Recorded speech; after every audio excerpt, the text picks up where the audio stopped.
Hello, good morning. कसे आहात सगळे? मस्त ना? मी पण छान आहे. आज आपण आत्मविश्वासाचं सामर्थ्य बघूया. आत्मविश्वासाला काय सामर्थ्य आहे हे जरासं जाणून घेऊया. तेवढं सामर्थ्य कोणाकडे नाहीये. फक्त सेल्फ बिलीफ किंवा आत्मविश्वासाचं सामर्थ्य म्हणजे काय? सपोज मी 100 वर्ष जगणार, हे बघा, हा आत्मविश्वास. मी सुंदर आहे, मी आहे तोपर्यंत माझे हात, पाय, नाक, कान सगळं व्यवस्थित काम करत राहणार. किंवा मी हे काम करू शकतो, हा आहे आत्मविश्वास. हे तुमचे आत्मविश्वासाचं सामर्थ्य तुम्हाला कुठून कुठे घेऊन जाऊ शकतो. ही साधना म्हणू एक प्रकारची.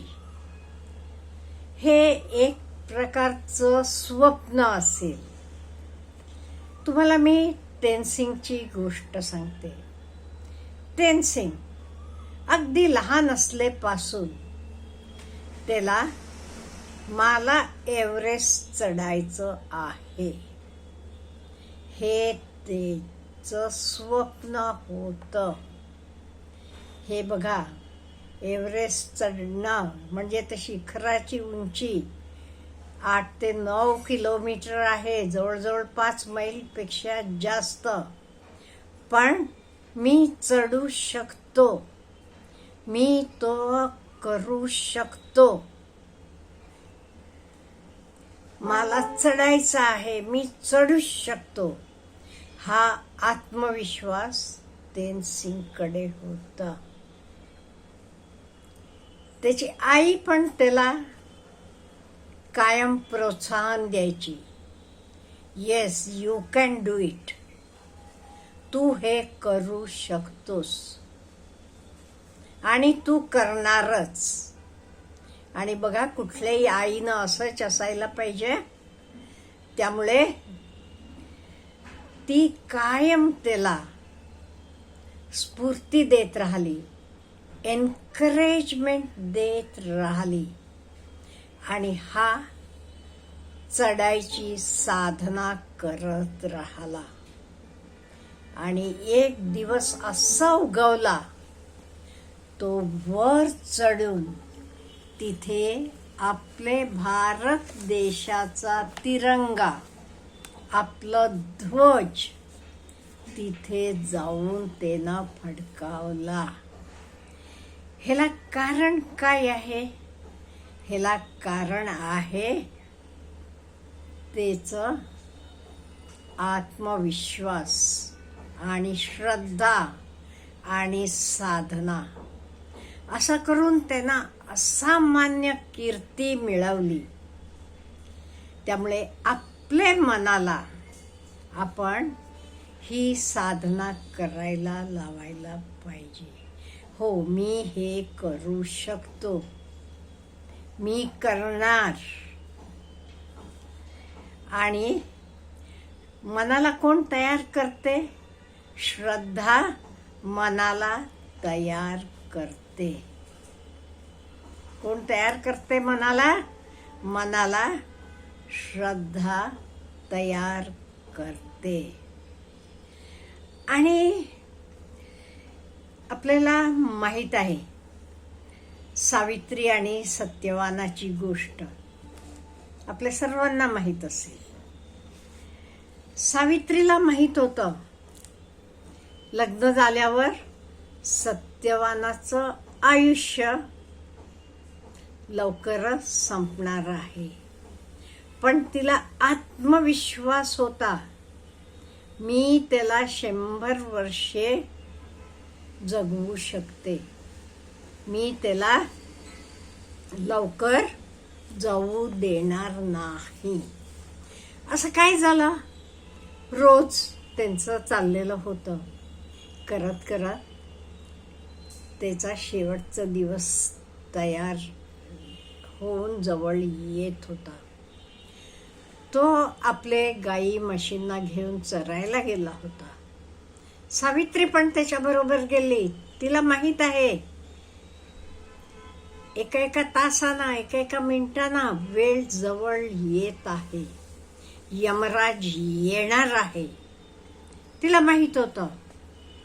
जातात, गाई म्हशी चरायला लागतात आणि हे पण काय आणलेला डबा बांधून आणलेला खातात आणि सत्यवान तिचे मांडीवर डोकं ठेवून झोपतो. आणि तोपर्यंत काळ जवळ जवळ येत असतो आणि यमराज येतो. मग सावित्री काय म्हणतीये? सावित्री म्हणते, नाही, सत्यवानाला तू घेऊन जाऊ शकत नाहीयेस. काय?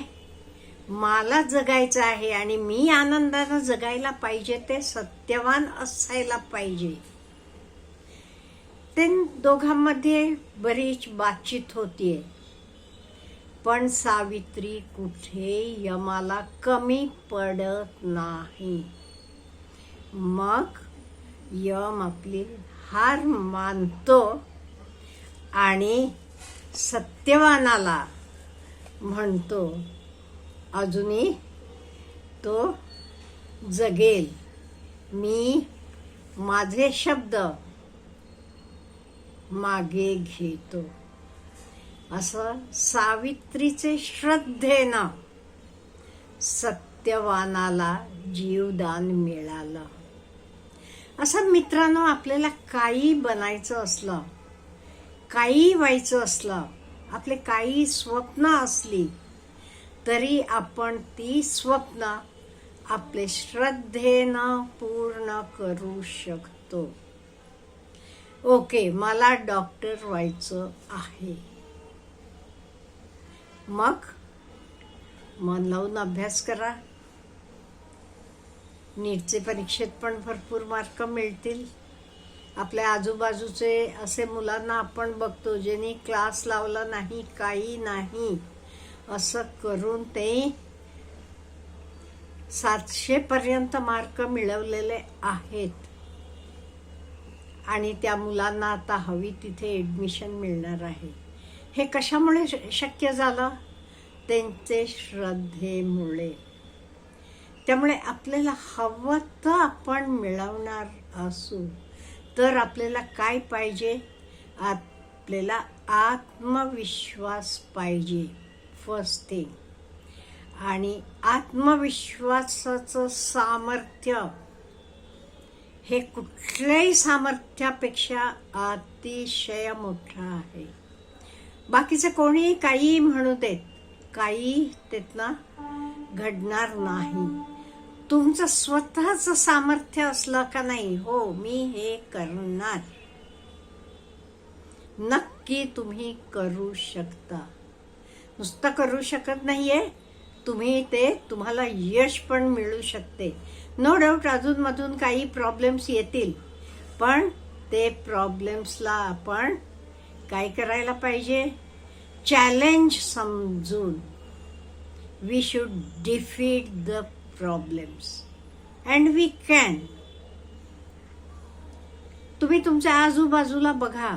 अहो, सर्वांना सगळं काही वरनं आलं की देव असं हातात देत नाही. तर मिळवायला आपल्याला प्रयत्न करावे लागतात, आपल्याला झगडावं लागते, आपल्याला मेहनत करावी लागते. ही एवढी सगळी मेहनत केल्यावर आपल्याला हवं तर फळ मिळत असते. म्हणजे हे फळ आपल्याला कशानं मिळणार? सामर्थ्य कोणाचं आहे? सामर्थ्य आहे सेल्फ बिलीफचं. It is power of self belief. किंवा सामर्थ्य आहे तर आत्मविश्वासाचं. त्यामुळे हा आत्मविश्वास आपण पण डेव्हलप करायला पाहिजे आणि श्रद्धेनं मेहनत करायची, म्हणजे आपल्याला जे हवं तर मिळवू शकतो आपण. अच्छा, हॅव ए गुड डे.